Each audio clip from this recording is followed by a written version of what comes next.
James Yap laban sa dalawang former PBA player din. Mamaw si Big Game mga idol, beast mode, pinasayaw at pinalod ang bantay. Sagutan ng tres sina Yap at Joseph Yeo, di napigilan si James Yap hanggang 4th quarter. Tinambakan sa finals game 1 ang koponan nila Joseph Yeo at Chris Chu. Eto na mga idol ang Phil Chai Alumni League 40th Division Finals. Magtatapat nga ang koponan nila James Yap na Washong College of Iloilo Lamtex Pipes laban sa Saber School Acro City. Koponan kung saan naglalaro ang dalawang bigating former PBA player din na sina Joseph Yeo at Chris Chu. Well, may kakampi din si James Yap mga idol na former PBA player din, ang 2007 6th overall pick na si Ken Bono. Huling naglaro sa Token Tex Tropang Giga noong 2019. Umabot sa finals ang team nila James Yap mga idol na walang katalo-talo, undefeated noong elimination with 10-0. Pumangalawa naman ang koponan nila Yu at Chu na Acro City.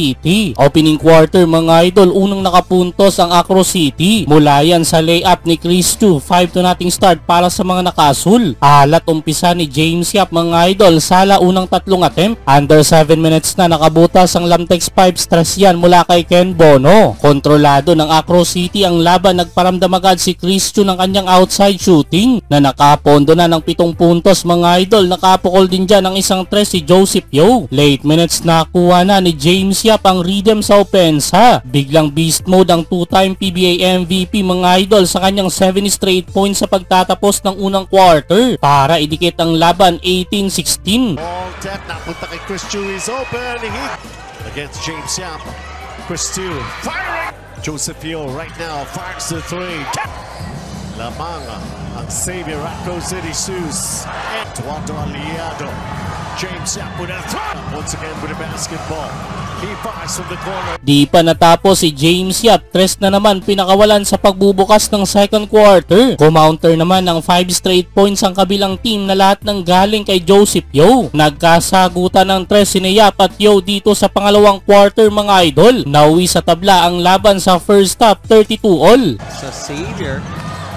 James Yap out of the front court. He fires. He Sus. And here's Joseph Yeo fire.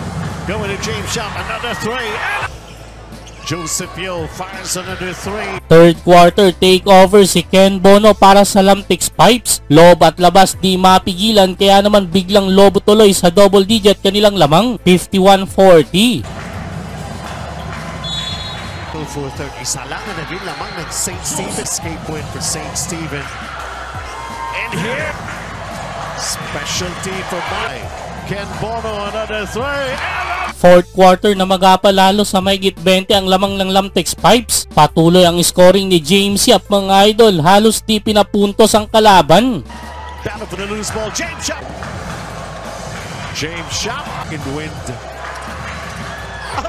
Sa uli, panalo nga ang koponan nila Yap, double-double para kay Big Game mga idol. 25 points at 14 rebounds. Best of 3 ito mga idol, kaya isang panalo na lang patungong kampyonato.